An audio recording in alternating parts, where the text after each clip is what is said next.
예, 오늘은 제목이 만일 신자가 죄를 범하면 이라는 제목인데요. 이 말씀은 매우 중요한 말씀이라서 여러분들이 잘 들어주시기를 부탁합니다. 첫째로는 정상적인 그리스도인이라면 상습적으로 죄를 범할 수 없다는 것을 아셔야 됩니다. 당연히 그리스도인도 육신을 갖고 있기 때문에 죄를 지을 수 있다, 이렇게 생각하면 그건 믿음이 없는 사람들입니다. 왜냐하면 성경 말씀에는 절대로 하나님께로서 난 자들은 죄를 범하지 않는다라고 했습니다. 요한일서 3장 8절에 보면 죄를 짓는 자는 마귀에게 속하나니 마귀는 처음부터 범죄함이라. 하나님의 아들이 나타난 것은 마귀를 멸하리 하심이라. 죄를 짓는 자는 마귀에게 속한 자라 했습니다. 9절에 보면 하나님께로서 난 자, 하나님께로 난 자마다 죄를 짓지 아니하나니 이는 하나님의 씨가 그의 속에 거하며 그의 속에 하나님의 씨가 있기 때문에 저도 범죄치 못하는 것은 하나님께로 났기 때문이다. 10절에는 이러므로 하나님의 자녀들과 마귀의 자녀들이 나타나나니 무릇 의를 행치 않는 자나 형제를 사랑치 아니하는 자는 하나님께 속하지 않았다. 그러니까 하나님께 속한 자들, 하나님께 난 자는 죄를 짓지 않는다, 그렇게 말하고 있습니다. 또 한 구절을 보면 디도서 3장 5절인데요. 이 구절은 굉장히 중요한 구절입니다. 우리가 구원받은 게 어떤 상태로 회복한 거냐, 어떤 상태가 된 거냐, 기계로 말하면 완전히 고장났던 기계를 고쳐놓은 상태예요. 3장 4절에 우리 구주 하나님의 자비와 사람 사랑하심을 나타내실 때에 우리를 구원하시되, 이 구원이 뭐냐는 거예요.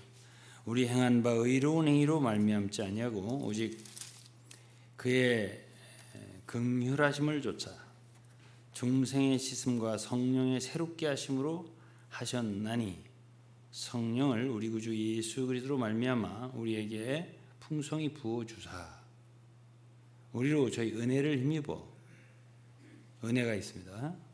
의롭다 하심을 얻어 영생의 소망을 따라 후사가 되게 하려 하심이라. 이것이 우리를 구원하신 것에 대한 설명입니다. 여기서 중생의 씻음이라고 하는 말, 이 말은 중생이라는 것은 거듭남이라는 뜻인데요. 이것은 베드로전서 1장 23절에 너희가 거듭난 것은 썩어질 씨로 된 것이 아니요 할 때 그 거듭난다는 표현을 쓰죠. 거기에 거듭난다는 말이 아니에요. 그 단어하고 달라요, 헬라어가. 그러면 이 단어가 같은 단어가 있어요. 중생이라는 말은. 그러니까 중생이라는 말로 쓴 것 같아요, 번역을. 거듭남이라고 안 하고. 마태복음 19장 28절에 주님이 하신 말씀 속에 만물이 새롭게 된다, 만물이 새롭게 된 때가 온다 그랬어요. 그 바로 만물이 새롭게 된다고 할 때의 그 단어가 여기서 말하는 중생이라는 단어예요. 천년왕국에서의 새롭게 됨을 가리켜요. 바로 마태복음 19장 28절은 천년왕국 때에 만물이 회복되는 그 상태를 말합니다.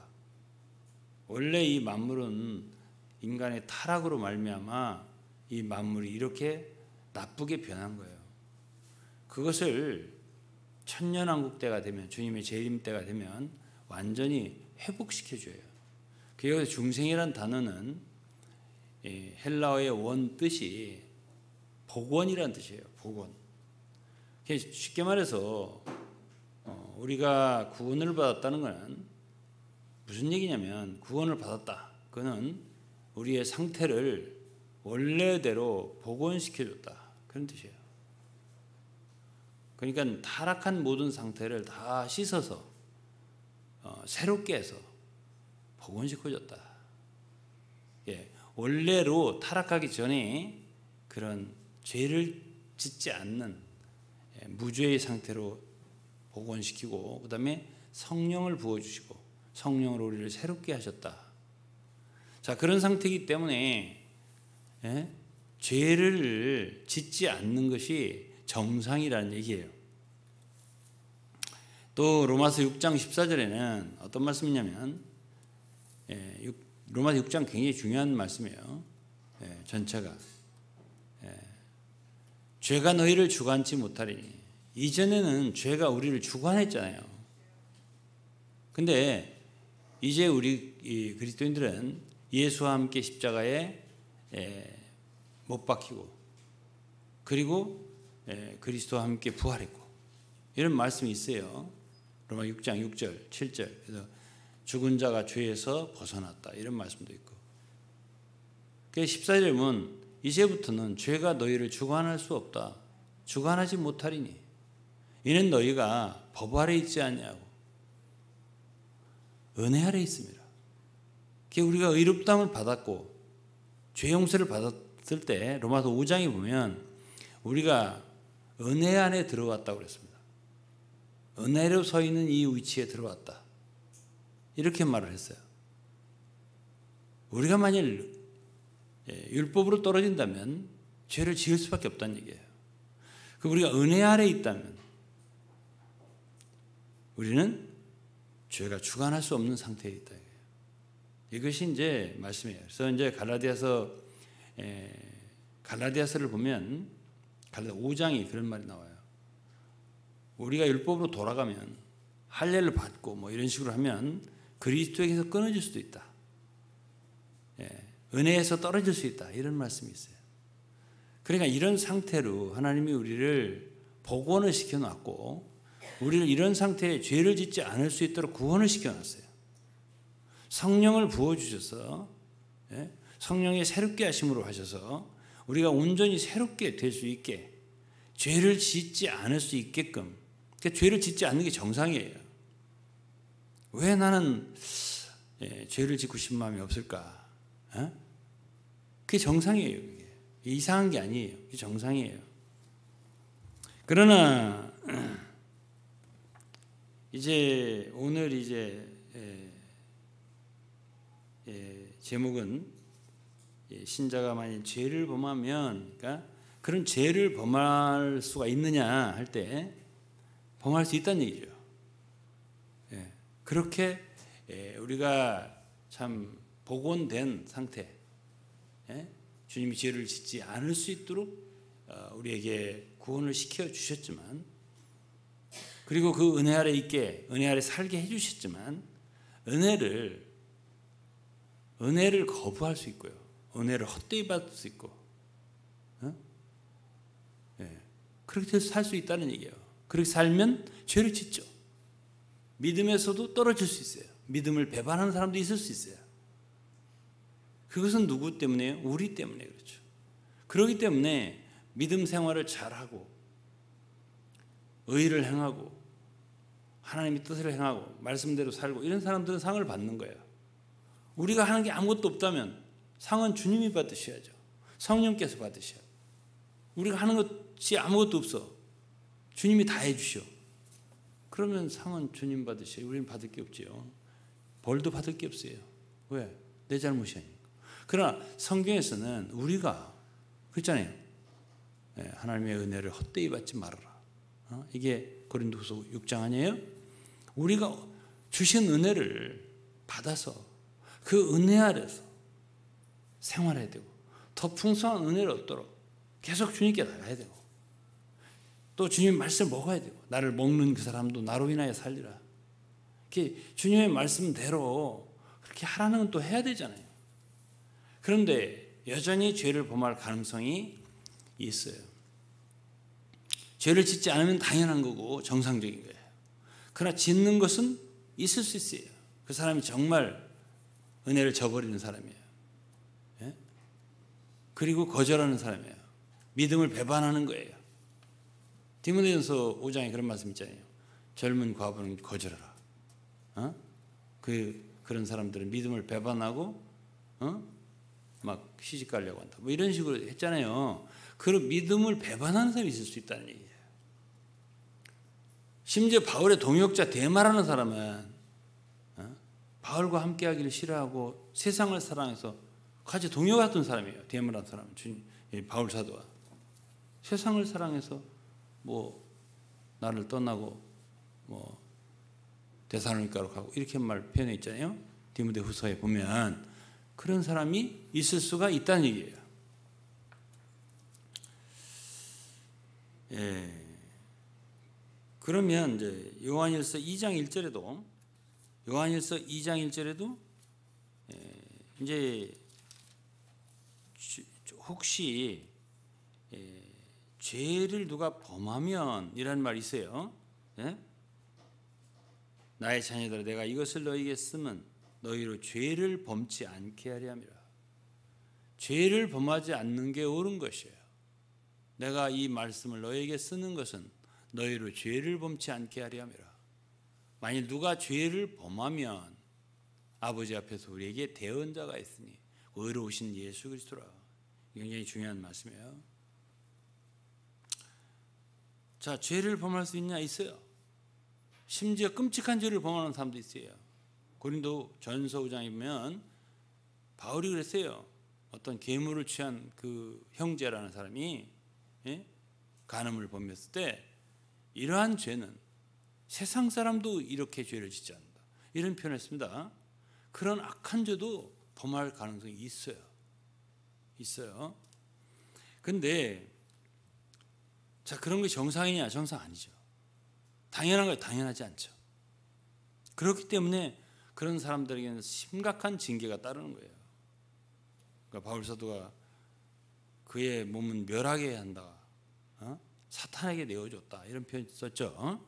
그리고 너희 교회 중에서 내어 쫓아라. 이런 표현 썼지 않습니까? 그러니까 굉장히 심각하게 다루는 거예요. 죄 문제는. 하나님도 그렇고 교회도 마땅히 그래야 되고.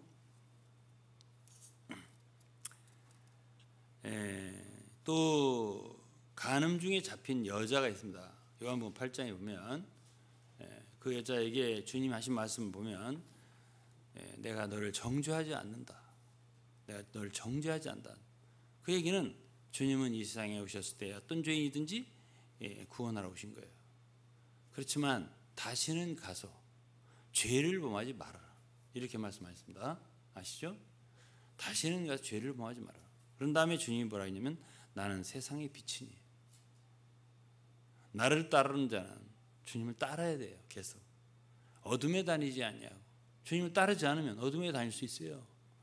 나를 따르는 자는 어둠에 다니지 아니하고 생명의 빛을 얻으리라. 이런 말씀하셨어요. 그래서 이제 그리스도인도 죄를 범할 수가 있다는 얘기는 여러분 아셨습니다.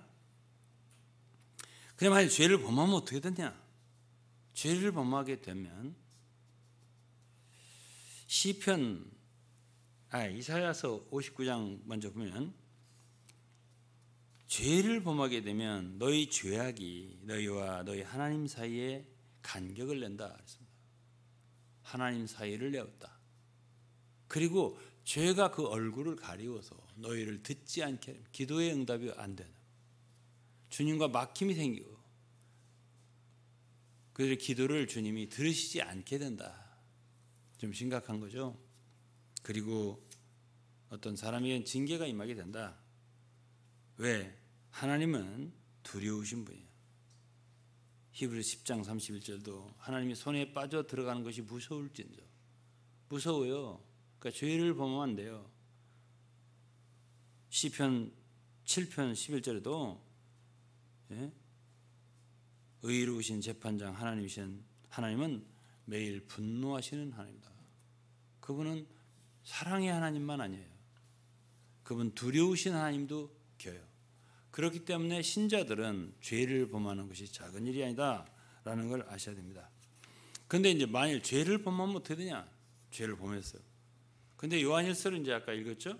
요한일서를 읽으면 죄를 우리가 인식하는 죄가 아닐지라도 죄를 부지불식간에 범하는 수가 있어요. 난 죄가 아닌 줄 아는데 죄야. 이런 죄가 있을 수 있어요. 그렇기 때문에 8절이면 요한일서 1장 8절이면 만약 우리가 죄 없다 하면 스스로 속이는 거라고 했어요. 또 진리가 우리 속에 있지 아니하다. 또 10절에는 만일 우리가 범죄하지 아니하였다면 하나님을 거짓말하는 만드는 것이다. 그러니까 우리가 의식하는 죄가 아닐지라도 부지불식간에 범하는 어떤 무의식적으로 범하는 죄라 할지라도 우리는 항상 죄가 우리 속에 있어요. 그렇기 때문에 우리는 항상 주님의 씻음을 받을 필요가 있어요, 없어요? 있어요. 그래서 요한일서 1장 7절이 중요한 말씀이에요. 요한일서 1장 7절이면 저가 빛 가운데 계신 것 같이 우리도 빛 가운데 행하면 우리가 서로 사귐이 있고 그 아들 예수의 피가 우리를 모든 죄에서 깨끗하게 하실 것이요. 이 말씀 보면요, 저가 누구예요? 하나님이죠. 또 예수 그리스도라고 돼요. 그분은 빛 가운데 행하는 것이 아니라 빛 가운데 계시다 그랬어요. 그리스도는 빛 가운데 계세요. 지금 하나님은 우리에게 빛을 비추고 계세요. 구약 시대는 빛을 비추셨다 이렇게 말하기 어려워요. 빛 가운데 계시다 이렇게 말하기 어려워요. 그분은 지성소 안에 어찌 보면 어둠 가운데 계셨어요. 그런데 그리스도께서 이 세상에 오셨을 때 그분 더 이상 감춰 있지 않아요. 그분은 나타내셨어요. 그래서 예수 그리스도를 빛이라고 그래요. 그분은 세상에 비치는 빛이에요. 그 빛을 고린도후서 4장에 우리 마음에 비추셨어요. 그래서 그분이 빛 가운데 계시기 때문에 우리는 그 빛 가운데서 행해야 돼요. 사실 그 주님의 빛이 비추잖아요. 근데 우리가 그 빛을 등질 수가 있어요. 그 빛 가운데 행하지 않을 수가 있단 말이에요. 그러면 우리는 하나님과의 사귐이 없어지게 돼요. 막힘이 있게 된단 말이에요. 말씀을 계속 비춰놓어 주세요. 빛 가운데 계시기 때문에 빛을 계속 비추기 때문에 우리는 그 빛 가운데 행할 수 있어야 돼요. 우리가 그 빛을 등지고 어둠 속으로 들어간다 하더라도 하나님의 빛은 계속 비춰요. 우리 등을 비추겠죠. 등졌으니까 계속 비춰요. 그럼 우리가 어떻게 해야 되겠어요? 빛으로 돌이켜야죠. 주님의 얼굴로 돌이켜야 돼요. 이건 고린도서 3장에 있어요. 언제든지 주께로 돌이키면, 언제든지예요. 돌이키면 그 빛 가운데 우리가 빛을 볼 수 있어요. 그리고 주님과의 사귐을 다시 회복할 수 있어요.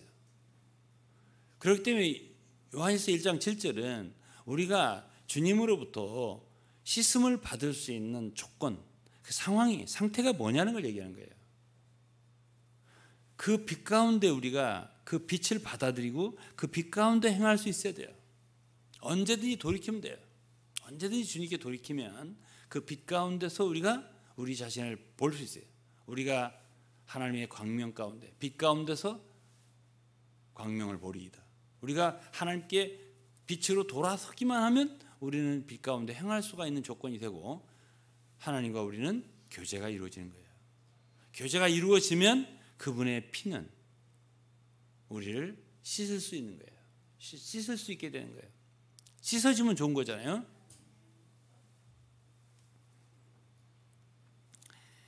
근데 이제 요한일서 2장 1절에 이런 말씀이 있습니다. 만일 우리가 죄를 범하면, 이런 말씀을 쓴다는 자체가 요한 사도는 그랬어요. 나의 자녀들아, 내가 이런 걸 쓰는 것은 너희로 죄를 범치 않게 하며. 그런데 혹시 죄를 범하면, 누가 죄를 범하면 아버지 앞에 우리에게 대언자가 있다 그랬습니다. 그 너희를 오신 예수 그리스도라. 이런 말씀은 여러분 일생 잊어버리면 안 되는 말씀이에요.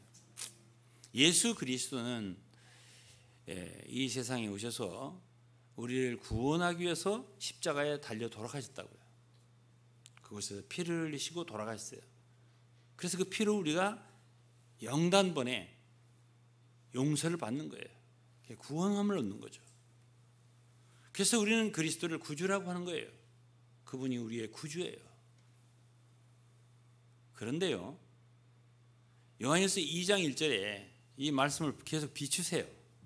내가 내리라고 하기 전에. 문제는 뭐냐면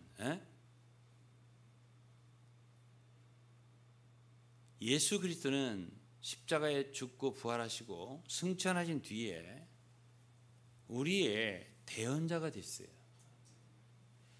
이 대언자가 헬라어로는 파라클레토스예요. 파라라는 말은 곁에서라는 말이고 클레토스라고 하는 말은 돕는 자라는 뜻이에요. 영어로는 beside 그리고 helper라는 뜻이에요. 옆에서 우리를 돕는데 이것을 우리에게 대언자라고 표현했죠. 여기저기서 달라요. 번역한 것이. 요한복음 14장에서는 보혜사라고 번역을 했습니다. 여기에서는 대언자라고 번역을 했어요. 왜 그래요? 이거는 범죄한 케이스를 다루기 때문에 그래요. 요한복음 14장은 우리를 고아와 같이 버려두지 아니하고 계속 우리를 도와주신다는 의미에서 보혜사예요. 똑같은 헬라어예요. 파라클레토스. 그런데 부활 승천하셔서 보좌에 하나님 우편에 계신 그리스도 하시는 일이 무엇인지를 믿으셔야 돼요. 이걸 잘 듣고 믿으셔야 돼요. 그때부터 그분은 우리를 위한 뭐가 됐냐면 뭐가 됐을까요? 바로 대언자인데, 대언자라고 하는 파라클레토스라는 말은 다른 말로 이런 말로 번역한 영어 성경이 있습니다. advocate. 그건 뭐냐면 바로 변호자예요. 대언자라는 말이 우리를 위해서 대언해 준다는 거예요. 중보자라고 해도 돼요. 중보자. 자, 여러분 이렇게 생각해 봅시다. 요즘에 이제 어떤 정치인이 참 죄가 막 여론적으로 드러났어요. 그럼 이제 TV에서 패널들이 꼭 이쪽에 한두 사람, 저쪽에 한두 사람 이렇게 해서 이쪽 사람들은 어떻게 했죠? 무조건 돕는 거예요. 무조건. 무조건 도와주는 거예요. 이쪽은 잘못 없다. 그렇게 말하면 안 된다. 그럼 이쪽은 무슨 소리냐? 이렇게 하죠. 성도가 죄를 범하면 딱 두 편이 생겨요. 딱 두 편이 생긴다고. 누구죠? 마귀. 사탄은 무조건 참수하는 거예요. 무조건 참수하는 거예요. 이게 마귀예요. 다른 한 편은 누구죠? 예수 그리스도. 그 무조건 변호해 줘요. 무조건 우리를 위해서 대언을 해 주는 거예요. 그런 편이 있어요. 우리에게는 그런 편이 있어요. 그게 누구예요? 승천하신 예수 그리스도예요. 그런데 자기 당이라고 자기 편이라고 무조건 변호해 주면 그건 의로운 게 아니죠. 근데 여기 보세요. 우리에게 대언자가 있는데 곧 의로우신 분이라. 의로우신 예수 그리스도라. 그 다음 구절이 있어요. 그는 우리 죄를 위한 화목제물이 우리만 위할 뿐 아니요 온 세상의 죄를 위하십니다. 그분이 하나님께 대언을 하고 우리를 변호를 해주신대요. 죄를 범할 그 죄를 용서해 주라고.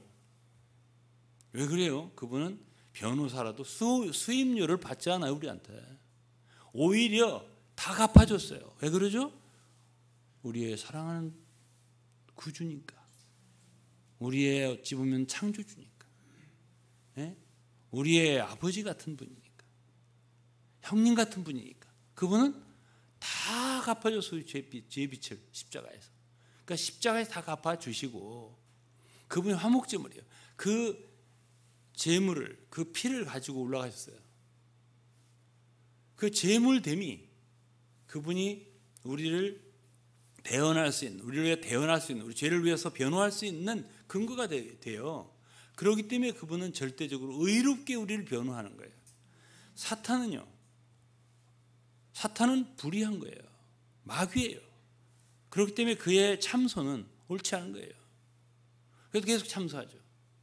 그러나 예수 그리스도께서는 변호를 한단 말이에요. 그런 분이 계시다라고 하는 것을 알려줘요. 자, 그러면 근데 변호자가 있어요. 우리에게는. 그거 잘 아셨어요? 예? 여러분들이 범죄를 했어요. 그럼 불안하죠. 큰일 났네 이거. 용서를 받아야 된다.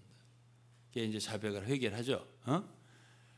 근데 그러기 전에 그분이 대언자가 되신 것은 우리가 범죄했기 때문에, 범죄가 드러났기 때문에 그때부터 대언을 한 분이 아니에요. 그분의 대언은, 중보가 되신 것은 승천하자마자, 그분은 하늘에 올라가자마자 여러분과 우리를 위한 대언자, 변호사가 되신 거예요. 여러분들에게는 아주 항상 변호해 준 변호자가 있어요. 예? 선임할 거 없어요. 돌아다니면서 그냥 그분이 계세요. 예. 이거를 성경에서 가르쳐 준다고요. 범죄를 하기 전부터 아주 변호자로서 아주 딱 옆에 있어요. 예? 여러분 옆에, 그게 파라클레토스예요. 파라는 옆에라는 말이에요. 언제나 준비되어 있어요. 그분은 범죄를 했어, 하나님께 변호해 줄 준비가 언제나 되어 있어요. 이런 분이 계시다 이 말이에요.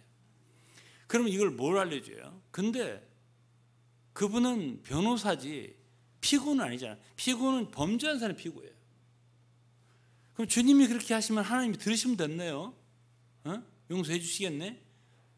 근데 우리는 피고잖아요. 그럼 재판이라고 하는 건 재판장이 있어요. 하나님이 시키겠죠? 재판장 있잖아. 재판장이 있는데 주님은 우리를 왜 변호하세요? 대언하신다고. 근데 피고가 가서 용서해 주세요, 제가 잘못했습니다, 이게 자백이에요. 이게 9절에 있는 말씀, 1장 9절에 있는 말씀이라고. 1장 9절을 비춰주세요. 만일 우리가 우리 죄를 자백하면, 만일 우리가 우리 죄를 자백하면 저는 미쁘시고 이로사 우리 죄를 사하시며 모든 불의에서 우리를 깨끗하게 하실 것이요. 자, 그러면 하나님이 우리를 위해서, 범죄한 우리를 위해서 알려주시는 그 예비를 보세요. 7절에 보면 하나님은 더 이상 어둠 가운데 계시지 않고 우리 어둠 가운데 놓지 않았다는 뜻이에요. 우리를 빛 가운데 행할 수 있도록 계속 빛으로 비추고 계시다는 얘기예요. 여러분들은 빛을 거절하지만 않으면 돼요. 그분이 비추는 건 문제가 없어요.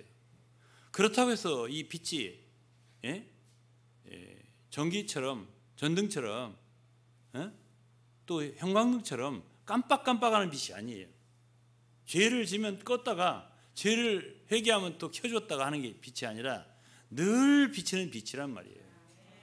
그러니까 우리 편에서 돌이키면 돼요. 그 빛 가운 빛을 향해서. 그게 바로 주님이에요. 나는 세상의 빛이니 나를 따르는 자는. 우리는 그 빛 가운데로 향하기만 하면 그 빛은 언제나 우리를 비춰주시고 우리는 그분과의 교제 가운데 다시 회복될 수 있고, 그 빛 가운데서 우리는 우리 자신을 볼 수 있고 우리 자신이 뭐가 잘못됐는지 뭐가 죄인지 알 수가 있게 되는 거예요. 그럼 빛이 없으면 어떻게 돼요? 빛이 없어. 그럼 내가 무슨 죄를 지은지 모르죠. 근데 빛 가운데 회복됐어. 그럼 내가 죄가 드러나는 거예요. 그래서 우리는 주님께 자백을 할 수 있는 거예요. 이 자백이라고 하는 건 굉장히 중요한 거예요. 그러면 하나님의 용서는, 보세요, 하나님의 용서는 용서를 받을 수 있는 어떤 상태가 있잖아요. 그게 7절이에요. 빛 가운데 우리가 있고 행하는 거예요. 그리고 하나님과의 교제가 회복되는 거예요. 그럴 때 우리를 씻을 수 있어요. 주님이 씻어주세요. 그런데 우리의 자백이 포함되어야 돼요. 근데 이 자백이라고 하는 것은 죄를 지고 나서 불안하고 또 말하자면 두렵고 하니까 잘못했어요 이렇게 하는 것이 자백이라고 생각하죠. 그 자백이 아니에요. 자백이란 이런 거예요. 내가 그 죄를 확실히 죄로 인정을 하는 것이에요. 이게 자백이에요. 어떤 사람은 입으로는 자백을 하는데 아직 죄가 그 마음속에서 떨어지지 않았어요. 죄를 아직 마음에 품고 있어요. 어떤 애들이 아버지 어머니한테 혼나고서 잘못했어 하지만 요거 혼나고 나면 끝나고 나면 얼른 또 그리 가야지 놀러. 이게 자백이 아니에요. 즉 다시 말하면 죄를 자백하는 사람은 빛 가운데서 자기를 보고 자기의 죄악을 깨닫고 그 죄에서 떠나서 죄를 미워하게 되는 거예요. 아, 내가 사탄에게 속았구나. 정말 하나님 아버지는 이건 죄입니다. 내가 정말 이 죄에서 떠나서 하나님 편에 서겠습니다. 네? 부모님으로 말한다면 잘못했습니다. 부모님, 내가 이 애들하고 노는 그런 죄악을 떠나서 부모님의 입장에 서겠습니다. 이렇게 확실하게 죄를 죄로 단죄하고 그 죄를 죄로 인정하고 죄송합니다, 이제 끊어버립니다, 이런 마음이 없으면 자백이 아니에요. 이렇게 하는 것을 자백이라고 그러고, 그렇게 자백할 때 하나님은 용서해요.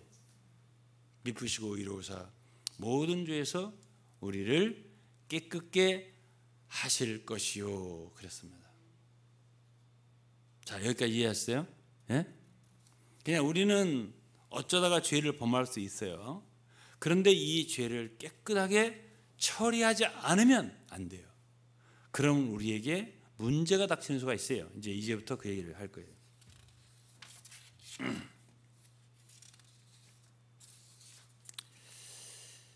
이 구약 성경에 민수기 19장이 있습니다. 민수기 19장에는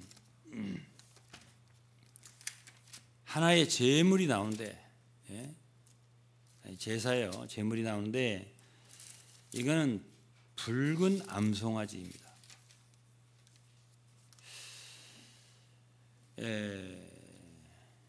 19장 1절부터요 중요한 13절까지인데, 여호와께서 모세와 아론에게 일러 가라사대 여호와의 명하는 법의 율례를 이제 이루느니 이스라엘 자손에게 일러서 온전하고 흠이 없고 아직 멍에 매지 아니한 붉은 암송아지를 네게로 끌러오게 하고. 자, 생각해 보세요. 흠이 없다. 이 세상에 온전하고 흠이 없는 존재가 누구예요? 예수 그리스도밖에 없어요. 그리고 멍에를 매지 않았다. 멍에를 매지 않은 사람이 어디 있어요? 이 멍에는 무슨 멍이겠어요? 죄와 마귀의 멍이 아니겠습니까? 우리 인간은 예수 그리스도 외에 우리 인간은 죄의 압박과 자극, 멍에를 한 번도 매보지 않은 사람 없어요. 그 멍에를 매지 아니한 붉은 암송아지, 바로 예수 그리스도인데요. 좀 특별하잖아요. 그 다음에 이제 3절에 보면 너는 그것을 제사장 엘르아살에게 줄 것이요 그리고 그것을 진 밖으로 끌어내어 자기 목전에 잡아라. 원래가 이제 유월절 어린 양이라든지 또는 레위기 1장서부터 7장까지의 5가지 제물, 거기에 나오는 어린 양이나 소는 대개 이제 수소예요. 수양 뭐 이런데 암양이라고 하는 건 좀 약간 달라요. 얘기하는 것이. 그리고 출애굽기나 또는 출애굽기는 애굽에서 있었던 일 아니겠어요?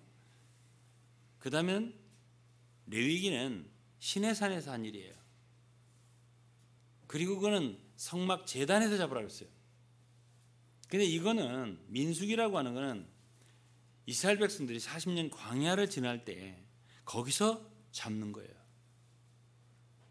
거기서 진 밖에서 잡아라. 이게 좀 다르죠. 그 제물들하고 다르단 말이에요. 그럼 왜 그럴까? 여기에 민수기 19장의 이야기는요, 뭐하고 일치하냐면 제가 말씀드린 뭐죠?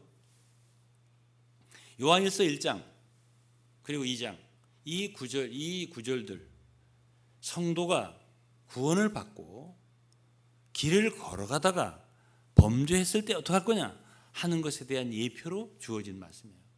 이것이 민수기 19장이에요. 그래서 그럴 때 어떡하냐?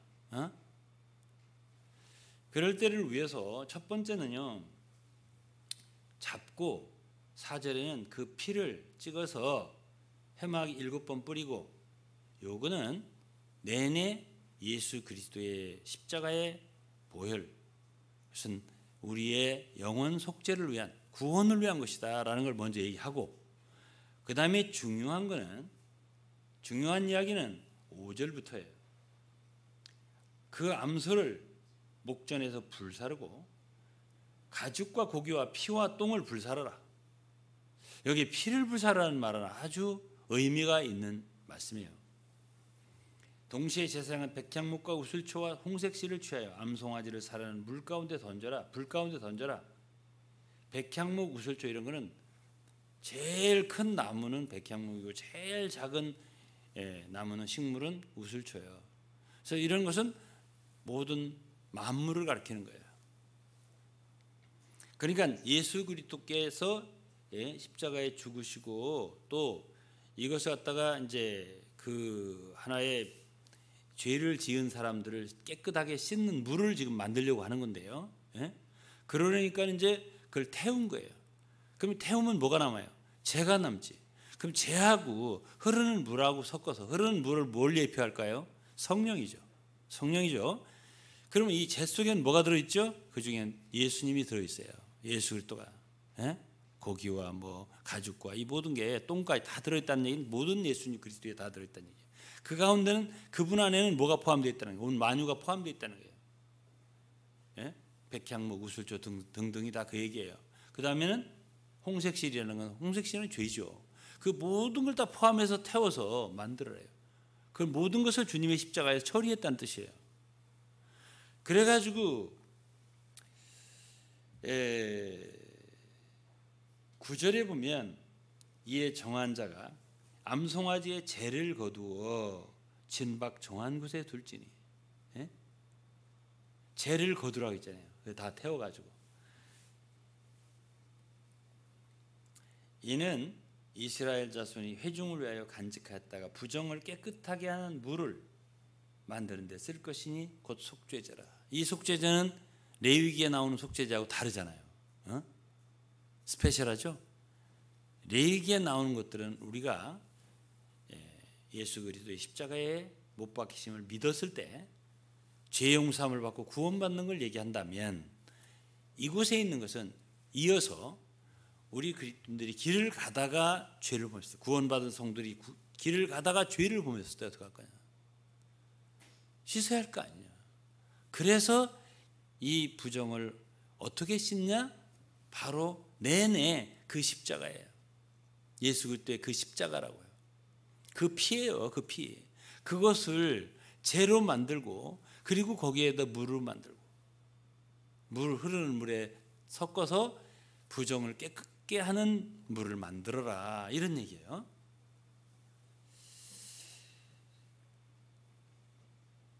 그 다음에 이제 12절에 중요해요. 그는 이제 3일과 제7일에 이 제물로 스스로 정결케 할 것이라. 그러면 정하려니와 제3일과 제7일에 정결치 아니면 부정하니, 누구든지 죽은 사람의 시체를 만지고 스스로 정결케 아니하는 자는, 죽은 사람의 시체를 만진다는 게 무슨 뜻일까요? 여러분, 죄와 이 죽은 거는 사망이죠. 이 사망과 죄는 관계가 있어요. 죄보다 더욱 심각한 게 사망이에요, 사실은. 그런데 우리 그리스도인들이 이 세상을 접촉하죠. 우리 그리스도인들은 혹시 죄를 범한다 하더라도 산 사람들이에요. 이 세상 사람들은 다 죄와 허물로 죽은 사람들이에요. 시체들이에요. 그들을 접하다 보면 뭘 만지죠? 사망을. 그럼 사망을 만지면 어떻게 되죠? 부정하게 되죠. 그렇기 때문에 우리 이 세상에서 걸어가는 동안 부지불식간에 우리에게는 부정하게 되는 일이 있을 것 같아요, 없을 것 같아요? 있어요. 그러면 이 부정하게 된 것을 씻어야 할 거 아니에요. 그래서 여기에 붉은 암송아지의 죄를 만들어서, 태워서 죄를 만들어서 흐르는 물은 성령이에요. 성령의 역사가 있어야 돼요. 요한일서 1장 7절에는 자백해야 한다는데요. 또 1장 9절에는 자백해야 한다는데요. 7절에는 빛 가운데 행해야 된다는데요. 빛 가운데 행하는 성령이에요. 그럴 때 교통이 있게 되는데, 하나님과 성령 없이 어떻게 교통을 해요? 성령의 교통이 있을 때 비로소 씻을 수 있는 조건이 되는 거예요. 무조건 죄만 있으면 씻어지는 게 아니에요. 흐르는 물이 필요한 거예요. 우리가 정말 회개하고 돌이킬 때, 성령의 기도를 할 때, 성령 안에 자백할 때 분명히 성령께서는, 하나님께서는 우리를 씻어주세요. 씻어주세요. 거기에 물이 있단 말이에요. 그런데 제3일은 무엇일까요? 제3일은 바로 그리스도의 부활의 날이에요. 성경 제3일은 항상 부활을 얘기해요. 그 다음에 7일은 뭘까요? 이 7일, 3일에 부정하면 7일도 부정하다는 얘기예요. 7일은 안식일이에요. 제7일 안식일이에요. 안식은 무엇을 뜻하나요? 제3일은 우리의 그리스도인 생활의 전반을 얘기해요. 왜? 우리는 그리스도의 부활로 말미암아 거듭난 사람들이에요. 이건 베드로전서 1장 3절 말씀이에요. 우리의 거듭남과 그리스도의 부활은 관계가 있어요. 그런데 이 거듭난 사람들이 부활 안에 생활할 때에 부정하게 되는데 그걸 씻지 않아. 그걸 씻지 않아. 그러면 언제도 못 씻는다고. 언제도 씻음이 없이 나타난다고. 안식일 날도. 안식일 뭐죠? 바로 왕국시대예요. 그것이 대안식. 그게 말하면 히브리서 4장에 나오는 안식에 들어가지 못한다. 안식에 진정한 안식은 주님의 재림과 더불어서 이루어지는 천년왕국이란 말이에요. 만일 우리가 이 시대에 이렇게 하나하나 제대로 씻지 않으면 그 죄들이 그대로 남아있다는 얘기예요. 그 부정이 그대로 남아있어서 언제 나타나요? 주님의 재림 시 왕국에 들어갔을 때 나타나는 거예요. 오늘 씻었어 그러면 정결케 된 거예요? 언제 안 나타나요? 7일이라도 정결케 된다는 얘기예요. 바로 그 다음에 13절에 보면 누구든지 죽은 사람의 시체를 만지고 죄를 범한 거 아니겠어요? 부정하게 된 거죠. 시체를 만지고 스스로 정결케 아니하는 자는 여호와의 성막을 더럽힙니다. 여호와의 성막이 뭐죠? 여호와의 성막은 바로 우리 자신이에요. 우리가 주님을 모시는 전이란 말이에요. 우리의 몸을 부정하게 만드는 거죠. 그러면 그가 이스라엘에서 끊쳐질 것은 심각한 거죠. 이스라엘은 뭐예요? 교회죠. 또는 교회일 뿐 아니라 우리는 포도나무 가지로서 주님과 항상 연결되어 있어야 돼요. 나를 떠나서는 열매를 맺지 못한다 그랬잖아요. 밖에 버리어 말라지나니 이를 거두어 불에 사르느니라. 이것은 언제 심각해지는 거예요? 불에 사르는 시대가 언제죠? 바로 천년왕국 시대예요. 그렇기 때문에 오늘 우리는 주님과 늘 붙어 있어야 된다는 얘기가 되는 거고, 깨끗게 될 필요가 있는 거고, 그럴 때 우리는 주님과의 늘 하나님과의 막힘이 없는 교제 속에 우리가 살 수 있는 거예요. 그럴 때 우리는 천년왕국 시대에 부정함이 우리에게 없게 돼요. 그리고 그 이스라엘의 그 하나님의 백성, 천년왕국 시에 그 하나님의 왕국의 나라, 거기서 끊쳐지지 않는다는 얘기예요. 그리고 끊쳐질 것은 정결케 하는 물을 그에게 뿌리지 아니하였으므로 깨끗게 되지 못하고 그 부정함이 그저 그대로 있습니다. 그대로 이 시대에 우리가 죄를 범하고 부정하게 되었는데 이러한 것들을 철저히 해결하지 아니하고 처리하지 아니하고 씻지 아니하면 안 된다는 얘기예요. 마지막으로 이제 오늘 볼 성경이 여러분 잘 아는 요한복음 13장이에요. 이거 읽고 마칠 거예요. 요한복음 13장 1절에 보면 예수께서는 이제 아버지께서 돌아가실 때가 돼서 이 세상에 있는 자기 사람들을 끝까지 사랑하셨다고 그랬습니다. 여기에 사랑은 요한복음 3장 16절의 그 사랑과 달라요. 요한복음 3장 16절인 사랑은 우리를 구원하시는, 우리에게 처음 주시는 사랑이에요. 큰 사랑이죠. 이처럼 사랑하사 했으니까. 그러나 요한복음 13장의 사랑은 끝까지 사랑하는 사랑이에요. 자기 사람들을 사랑하시되 끝까지 사랑하시는 사랑이에요. 끝까지 사랑해서 어떻게 하시겠다는 거예요? 13장에 주님이 대야를 가지고 제자들 생각지도 못한 일이에요. 물을 담아가지고 한 사람씩 하나씩 발을 씻어주시는 거예요.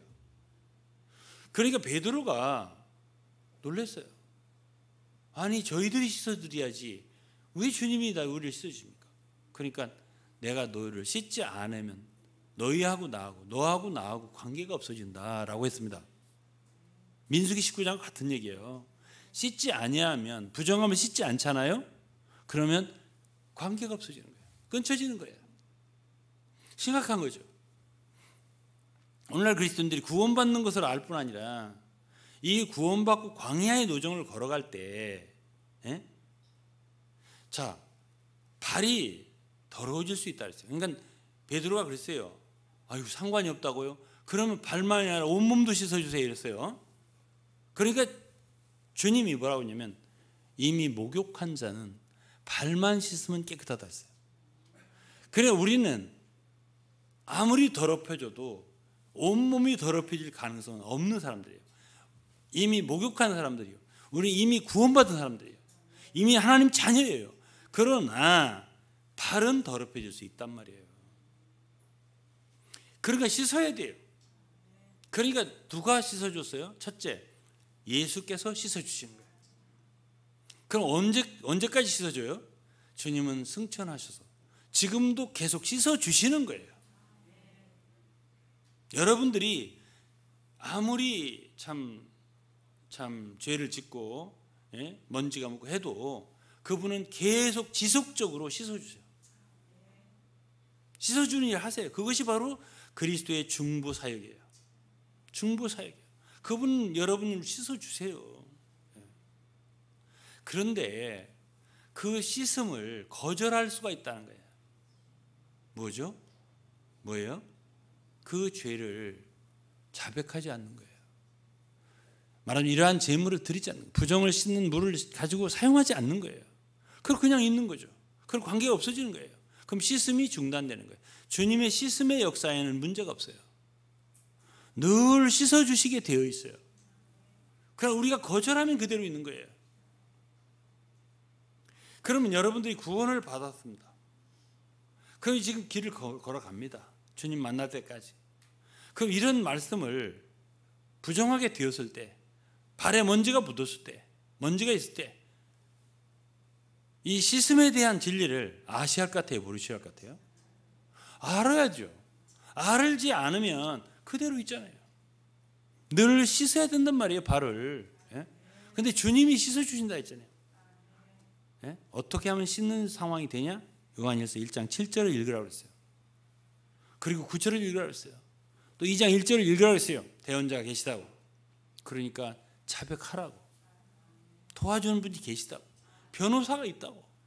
하나님은 미쁘시고 의로우시기 때문에 깨끗이 씻어주신다고. 그럼 씻을 수 있잖아요. 어떤 죄를 지었어도 여러분들은 용서를 받을 길이 있단 말이에요. 씻음을 받을 길이 있단 말이에요. 그런데 요한복음 13장에 한마디를 더 했어요.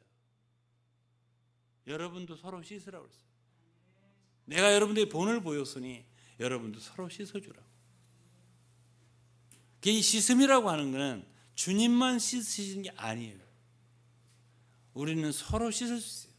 이것이 바로 그리스도께서 우리를 돌보시는 것이 한 가지고요.